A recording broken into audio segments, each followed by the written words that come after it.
ವಿದ್ಯಾ ಶಿಕ್ಷಣ ಸಂಸ್ಥೆ ಅಧಿಕಾರ ಅವಧಿಯಲ್ಲಿ ಮಾಡಿರುವ ಸರ್ಕಾರಿ ಸೇವೆ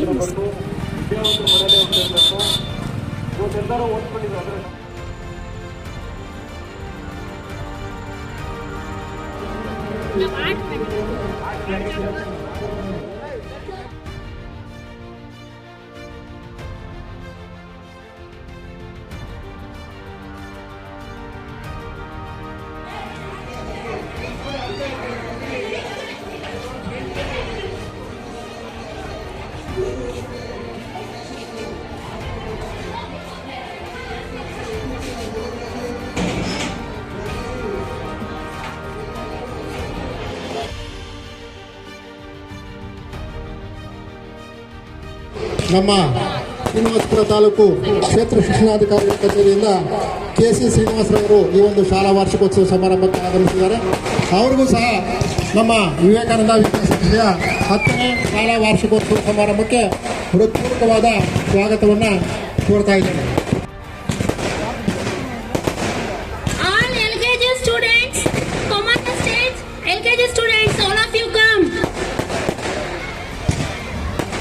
ಅದೇ ರೀತಿಯಾಗಿ ನಮ್ಮ ನಂಬಿಹಳ್ಳಿ ಗ್ರಾಮದ ಹಿರಿಯರಾದಂತಹ ಟಿ.ಆರ್. ಶ್ರೀನಿವಾಸರವರು ಸಹ ಈ ಒಂದು ಕಾರ್ಯಕ್ರಮಕ್ಕೆ ಆಗಮಿಸಿದ್ದಾರೆ.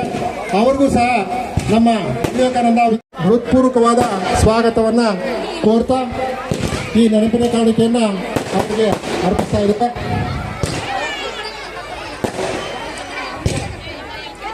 ಈ ಒಂದು ವಿವೇಕಾನಂದ ವಿದ್ಯಾಸಂಸ್ಥೆಯ 10ನೇ ವಾರ್ಷಿಕೋತ್ಸವ ಸಮಾರಂಭ ಮತ್ತು ಚಿಣ್ಣರ ಸಂಜೆ ಕಾರ್ಯಕ್ರಮ ಅತ್ಯಂತ ಅದ್ದೂರಿಯಾಗಿ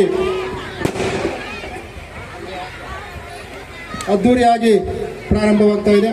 ಅದೇ ರೀತಿಯಾಗಿ ಹೃತ್ಪೂರ್ವಕವಾದ ಸ್ವಾಗತವನ್ನು ಕೋರ್ತಾ ಇದ್ದೇನೆ. ಅದೇ ರೀತಿಯಾಗಿ ಈ ಒಂದು ಶಾಲಾ ವಾರ್ಷಿಕೋತ್ಸವ ಸಮಾರಂಭ ಇಷ್ಟೊಂದು ಅದ್ದೂರಿಯಾಗಿ ಪ್ರಾರಂಭವಾಗೋದಕ್ಕೆ ನಮ್ಮ ವಿದ್ಯಾಸಂಸ್ಥೆಯ ಎಲ್ಲ ಶಿಕ್ಷಕರು ಸಹ ಕಾರಣ ಆಗ್ತಾರೆ. ಆ ಎಲ್ಲ ಶಿಕ್ಷಕಿಯರಿಗೂ ಸಹ ಹೃತ್ಪೂರ್ವಕವಾದ ಸ್ವಾಗತವನ್ನು ಕೋರ್ತಾ ಇದ್ದೇನೆ. ಅದೇ ರೀತಿಯಾಗಿ ಎಲ್ಲ ಮಕ್ಕಳು ಸಹ ಈ ಒಂದು ಶಾಲಾ ವಾರ್ಷಿಕೋತ್ಸವ ಸಮಾರಂಭಕ್ಕೆ ಆಗಮಿಸಿದ್ದೀರಾ. ಎಲ್ಲ ಮಕ್ಕಳಿಗೂ ಸಹ ಈ ಒಂದು ಶಾಲಾ ವಾರ್ಷಿಕೋತ್ಸವ ಸಮಾರಂಭಕ್ಕೆ ನನ್ನ ವೈಯಕ್ತಿಕವಾಗಿ ಮತ್ತು ಎಲ್ಲ ಪೋಷಕ ವರ್ಗದ ಪರವಾಗಿ ಹೃತ್ಪೂರ್ವಕವಾದ ಸ್ವಾಗತವನ್ನು ಕೋರ್ತಾ ಇದ್ದೇನೆ. ಅದೇ ರೀತಿಯಾಗಿ ಸುತ್ತಮುತ್ತಲ ಎಲ್ಲ ಗ್ರಾಮಸ್ಥರು ಸಹ ಸ್ವಾಗತವನ್ನು ಕೋರ್ತಾ ಇದ್ದಾರೆ. ಅದೇ ರೀತಿಯಾಗಿ ಈ ಒಂದು ವಿವೇಕಾನಂದ ವಿದ್ಯಾಸಂಸ್ಥೆಯ ಮುಖ್ಯಸ್ಥರಾದಂತಹ ಮಾನ್ಯ ಶ್ರೀ ದೇವಿ ಪ್ರಸಾದ್ ರವರು ಸಹ ಅತ್ಯಂತ ಶ್ರಮಪಟ್ಟು ಈ ಒಂದು ಶಾಲಾ ವಾರ್ಷಿಕೋತ್ಸವ ಸಮಾರಂಭವನ್ನು ಅತ್ಯಂತ ಅದ್ದೂರಿಯಾಗಿ ಮಾಡೋದಕ್ಕೆ ಪ್ರಯತ್ನ ಪಟ್ಟಿದ್ದಾರೆ. ಅವರಿಗೂ ಸಹ ಈ ಒಂದು ಶಾಲಾ ವಾರ್ಷಿಕೋತ್ಸವ ಸಮಾರಂಭಕ್ಕೆ ಹೃತ್ಪೂರ್ವಕವಾದ ಸ್ವಾಗತವನ್ನು ಕೋರ್ತಾ ಇದ್ದೇನೆ.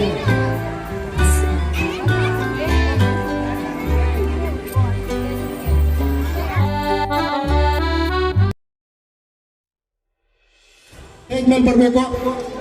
ವಿವೇಕಾನಂದ ವಿದ್ಯಾಸಂಸ್ಥೆಯ ಎಲ್ಲ ಟೀಚರ್ ಸ್ಟಾಫ್ ದಯವಿಟ್ಟು ವೇದಿಕೆ ಮೇಲೆ ಬನ್ನಿರಿ.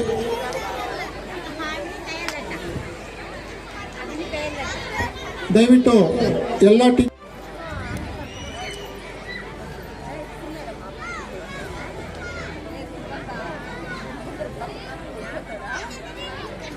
ದಯವಿಟ್ಟು ಬೇಗ ಸ್ಟೇಜ್ ಬನ್ನಿ ಪ್ಲೀಸ್. ಹಾಗೆ ಕಿರಣ್ ಅವರು ಸಹ ಆಗಮಿಸಿದ್ದಾರೆ. ಅವ್ರಿಗೂ ಸಹ ಈ ಒಂದು ಕಾರ್ಯಕ್ರಮಕ್ಕೆ ಹೃತ್ಪೂರ್ವಕವಾದ ಸ್ವಾಗತವನ್ನು ಕೋರ್ತಾ ನಮ್ಮ ಶಾಲಾ ವತಿಯಿಂದ ನೆನಪಿನ ಕಾಣಿಕೆಯನ್ನು ಅರ್ಪಿಸ್ತಾ ಇದ್ದೇವೆ.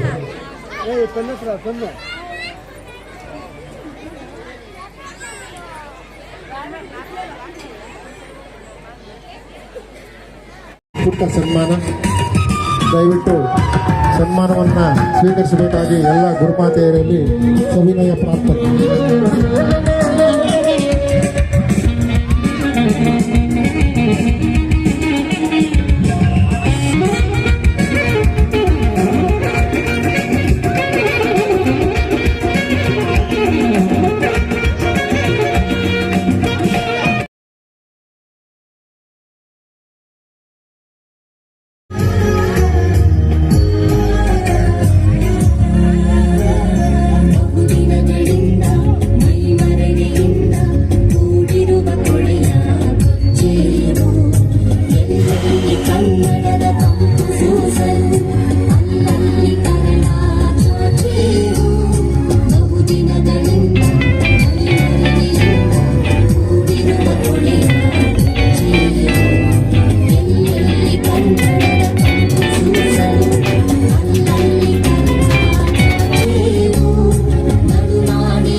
ಉಪಸ್ಥಿತರಿರ್ತಕ್ಕಂತಹ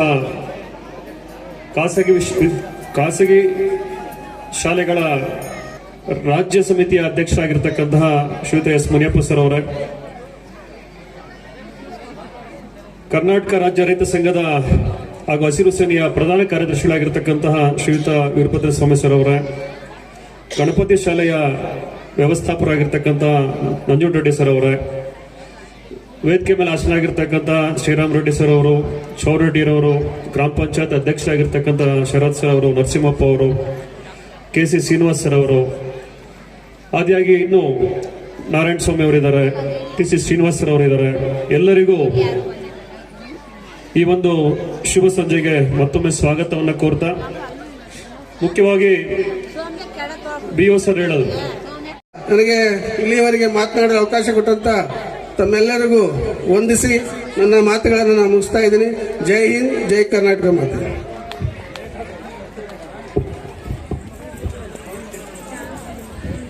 ಈ ಒಂದು ಶಾಲಾ ವಾರ್ಷಿಕೋತ್ಸವ ಸಮಾರಂಭದಲ್ಲಿ ಮಕ್ಕಳಿಗೆ ಗುಣಾತ್ಮಕವಾದಂತಹ ಶಿಕ್ಷಣವನ್ನು ಕೊಡಬೇಕು. ಈ ಗುಣಾತ್ಮಕವಾದಂತಹ ಶಿಕ್ಷಣ ಕೊಡುವುದೇ ಸರ್ಕಾರ, ಪೋಷಕರು ಮತ್ತು ಶಿಕ್ಷಕರ ಜವಾಬ್ದಾರಿಯಾಗಿರುತ್ತದೆ.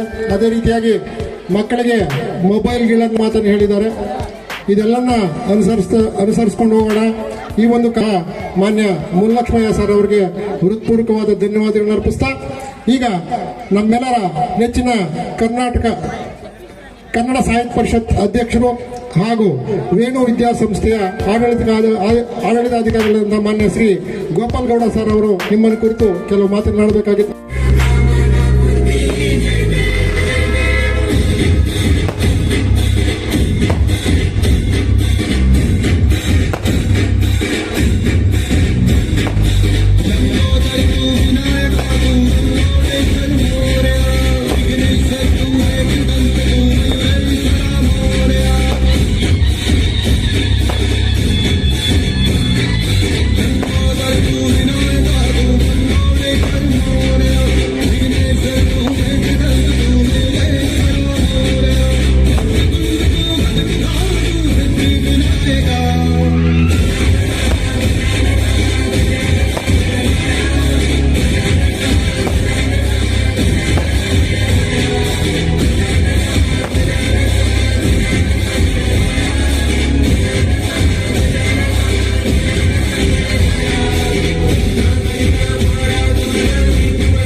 ಪ್ರದರ್ಶಿಸಲು ವಿಷ್ಣುಪ್ರಿಯ ಸಂಗಡಿಗರನ್ನು ಜೋರಾದ ಚಪ್ಪಾಳೆಯೊಂದಿಗೆ ವೇದಿಕೆಗೆ ಆಹ್ವಾನಿಸೋಣ.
ನಿಮ್ಮ ಮಕ್ಕಳೆಲ್ಲರೂ ವಿಶ್ವೇಶ್ವರಯ್ಯ ತರ ಆಗ್ಬೇಕು, ಕಲಾಂ ತರ ಆಗ್ಬೇಕು, ಸ್ವಾಮಿ ವಿವೇಕಾನಂದರ ಆಗ್ಬೇಕು ಅಂತಕ್ಕಂಥ ಕನಸನ್ನ ಇದೆ. ಆದ್ರೆ ಅದು ಸಾಕಾರ ಮಾಡ್ಕೊಳ್ಳೋದು ಹೇಗೆ ಅಂತಕ್ಕಂಥದ್ದೇ ಇಲ್ಲಿ ಇರ್ತಕ್ಕಂಥ ಪ್ರಶ್ನೆ. ನೋಡಿ, ಈ ಬೆಳಕಲ್ಲಿದ್ದಾವೆ. ಬಹುಶಃ 100 ವರ್ಷಗಳ ಹಿಂದಕ್ಕೆ ಹೋದ್ರೆ ಕತ್ಲಾಯ್ತು ಅಂದ್ರೆ ಎಲ್ಲ ಮನೆ ಸೇರ್ಕಟ್ಟಿದ್ರು. ಇವತ್ತು ಬೆಳಕಿದೆ. ಈ ಬೆಳಕಿಂದ ಒಬ್ಬ ವಿಜ್ಞಾನಿ ಇದ್ದಾನೆ, ಥಾಮಸ್ ಅಲ್ವಾ ಎಡಿಸನ್ ಅಂತ. ಥಾಮಸ್ ಅಲ್ವಾ ಎಡಿಸನ್ ಹಲವಾರು ವರ್ಷ ಸಂಸ್ಥೆಗೆ ಹೋಗ್ಲಿಲ್ಲ, ಶಾಲೆಗೆ ಹೋಗ್ಲಿಲ್ಲ. ಕೆಲವೇ ತಿಂಗಳ ಕಾಲ ಆತ ಒಂದು ಶಾಲೆ ಎಜುಕೇಶನ್ ಪಡ್ಕೊಂಡಿದ್ದು. ಆದ್ರೂ ಯಾವ ರೀತಿಯ ಒಬ್ಬ ಅದ್ಭುತ ವಿಜ್ಞಾನಿ ಆದ. ಬಹುಶಃ ಇವತ್ತು ಅಮೆರಿಕಾಗೆ ಹೋದ್ರೆ ಸುಮಾರು 1092 ಪೇಟೆಂಟ್ಸ್ ಇವತ್ತು ಥಾಮಸ್ ಅಲ್ವಾ ಎಡಿಸನ್ ಹೆಸರಲ್ಲಿದೆ. ಒಂದು ಅದ್ಭುತವಾಗಿರ್ತಕ್ಕಂಥ ಸಾಧನೆ. ಕೇವಲ ವಿದ್ಯುತ್ ದೀಪ ಮಾತ್ರ ಅಲ್ಲ, ಸಾವಿರಾರು ಆವಿಷ್ಕಾರಗಳನ್ನ ಮಾಡಿದಂತ ವ್ಯಕ್ತಿ. ಶಾಲೆಗೆ ಹೋಗ್ಲಿಲ್ಲ, ಮತ್ತೆ ಹೆಂಗ್ ಸಾಧ್ಯ ಆಯ್ತು? ಸಾಂಸ್ಕೃತಿಕ ಕಾರ್ಯಕ್ರಮಗಳನ್ನ ನೋಡ್ತಕ್ಕಂಥದ್ದು ಎಷ್ಟು ಮುಖ್ಯ ಇದೆಯೋ, ವೇದಿಕೆ ಮೇಲೆ ಬಂದು ಹೋಗ್ತಕ್ಕಂಥ ಗಣ್ಯರು ಬಹುಶಃ ಒಂದು 3-4 ಜನ ಮಾತಾಡ್ಬೋದು. ಎಲ್ಲರೂ ಸೇರಿ ಒಂದು ಅರ್ಧ ಗಂಟೆಯಲ್ಲಿ ಕಾರ್ಯಕ್ರಮ ಮುಗಿಸ್ತೀವಿ. ಈಗಾಗಲೇ ಮಾತಾಡ್ಕೊಂಡಿದ್ವಿ. ಬಂದಿರತಕ್ಕಂಥವ್ರೆಲ್ಲರೂ ನಮ್ಮ ಭಾಷಣ ಕೇಳಕ್ ಬಂದಿಲ್ಲ, ಅವರ ಮಕ್ಕಳ ಕುಣಿತ ನೋಡೋಗಳನ್ನು ನಡೆಸ್ತಕ್ಕಂಥ ಒಂದು ಜವಾಬ್ದಾರಿಯನ್ನ ಅನುಭವ ಇರ್ತಕ್ಕಂಥ ಹಲವಾರು ವ್ಯಕ್ತಿಗಳು ನಿಮ್ ಕೆಲವು ಕಿವಿ ಮಾತನ್ನ ಹೇಳಬೇಕು ಅಂತ ಸಹ ಇಲ್ಲಿ ಬಂದಿದ್ದಾರೆ. ಮುಖ್ಯವಾಗಿ ಇಲ್ಲವ್ರಿಗೆ ಹೇಳಿದ್ರು, ನಿಮ್ಮ ಮಕ್ಕಳ ಪೋಷಣೆಯಲ್ಲಿ ನಿಮ್ಮ ಪಾತ್ರ ಏನು, ಪೋಷಕರು ಅಂತಕ್ಕಂಥದ್ದನ್ನ ಮಾನ್ಯ ಬಿ ಅವ್ರು ಹೇಳಿದ್ರು. ನೋಡಿ, ನಿಮ್ಮೆಲ್ಲರಿಗೂ ಒಂದು ಆಸೆ ಇರುತ್ತೆ, ನಿಮ್ಮ ಮಕ್ಕಳು ಸಹ ದೊಡ್ಡ ವ್ಯಕ್ತಿಗಳಾಗಬೇಕು ಅಂತಕ್ಕಂಥದ್ದು. ಯಾಕಂದ್ರೆ ಎಲ್ಲರಿಗೂ ಒಂದು ಆಸೆ ಇಷ್ಟನೇ, ಚಿಕ್ಕ ಬದುಕು ದೊಡ್ಡದಾಗಿ ಬದುಕಬೇಕು. ಯಾಕಂದ್ರೆ ಈ ಜೀವನ ತುಂಬಾ ಚಿಕ್ಕದಾಗಿದೆ. ಯಾವ ರೀತಿ ಓದಬೇಕು, ಬರೀಬೇಕು, ಅರ್ಥಮೆಟಿಕ್ಸ್ ಇರಬಹುದು, ಮ್ಯಾಥಮೆಟಿಕ್ಸ್ ಇರಬಹುದು, ಆಲ್ಜಿಬ್ರಾ ಇರಬಹುದು, ಮತ್ತೊಂದು ಇರಬಹುದು, ಎಲ್ಲಾನು ಆಕೆನೆ ಕೂತ್ಕೊಂಡು ಹೇಳ್ಕೊಡ್ತಿದ್ಲು ಮಗನಿಗೆ. ಆತನು ಸಹ ತುಂಬಾ ಜ್ಞಾನ ಪಿಪಾಸು, ವಿಪರೀತವಾಗಿ ಓದ್ತಾ ಇತ್ತ. ಆತನಿಗೆ ಯಾವುದೇ ಪುಸ್ತಕ ಕೊಟ್ಟರು ಶ್ರದ್ಧೆಯಿಂದ ಓದ್ತಿದ್ದ. ಆತ ಹೇಳ್ತಾನೆ ಆತನ ಶ್ರದ್ಧೆ ಕಾರಣ ಏನು ಅಂತ ಹೇಳ್ತಾನೆ. ಅದು 12ನೇ ವಯಸ್ಸಾಗಷ್ಟೊಳಗೆ ಒಂದು ಕಿವಿ ಸಂಪೂರ್ಣವಾಗಿ ಕಿವಿಡಾಗ್ಬಿಟ್ಟಿತ್ತಂತೆ. 12 ವರ್ಷಕ್ಕೆ ಸಂಪೂರ್ಣವಾಗಿ ಒಂದು ಕಿವಿ ಕಿವಿಡಾಗ್ಬಿಟ್ಟಿದೆ. ಈ ನಿಟ್ಟಿನಲ್ಲಿ ಅದ್ರ ಒಟ್ಟಿಗೆ ನೋಡಿ, ಹಳ್ಳಿನಲ್ಲಿ ಓದ್ತಿರ್ತೀರಿ. ಬಹುಶಃ ನಾನು ಹಲವಾರು ಬಾರಿ ನಮ್ಮ ಪ್ರಸಾದ್ ಸರ್ ಸಿಕ್ಕಿದಾಗ ಮಾತಾಡ್ಕೊಳ್ತೀವಿ. ಹಲವಾರು ಶಾಲೆಗಳಲ್ಲಿ ಕೂತಾಗ ಚರ್ಚೆ ಅದ. ಶಾಲೆಗಳನ್ನ ಸ್ಥಾಪನೆ ಮಾಡಿ ನಡೆಸ್ತಕ್ಕಂಥದ್ದು ಇವತ್ತಿನ ಪರಿಸ್ಥಿತಿಯಲ್ಲಿ ತುಂಬಾ ಸವಾಲು ಇರ್ತಕ್ಕಂಥದ್ದು. ಹಳ್ಳಿನಲ್ಲಿ ಶಾಲೆಯನ್ನು ಸ್ಥಾಪನೆ ಮಾಡಿ ಇದಕ್ಕೆ ತಮ್ಮ ಸಂಪೂರ್ಣ ಜೀವನವನ್ನ ಶ್ರೀಯುತ ಪ್ರಸಾದ್ ಸರ್ ಅವರು ಮುಡುಪಾಗಿಟ್ಟಿದ್ದಾರೆ.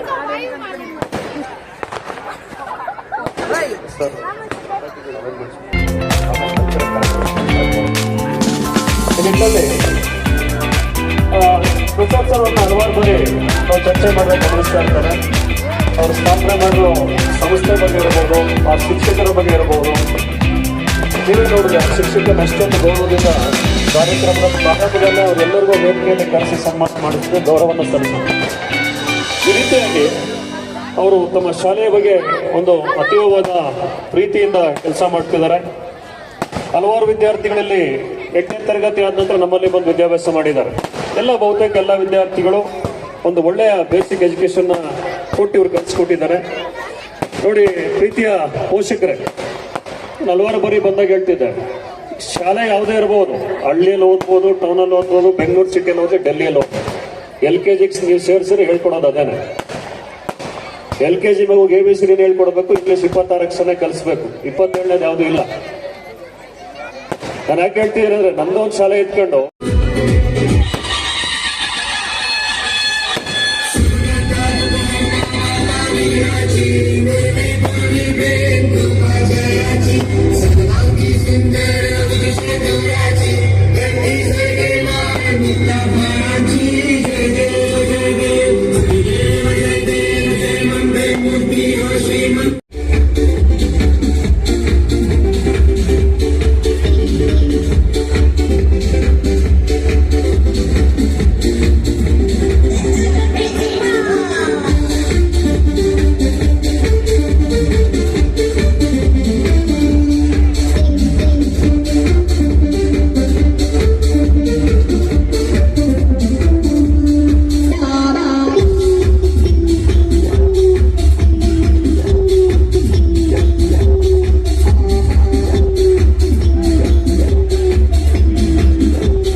who will showcase their incredible skill. Give a big wonderful round of applause.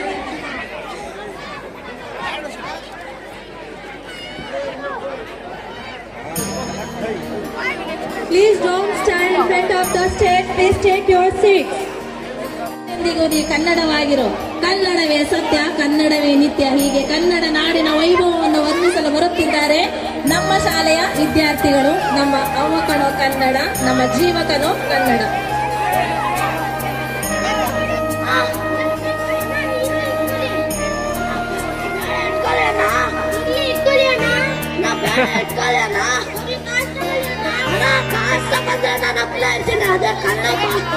ಎಲ್ಲಾರು ಚೆನ್ನಾಗಿರ್ತಾರೆ.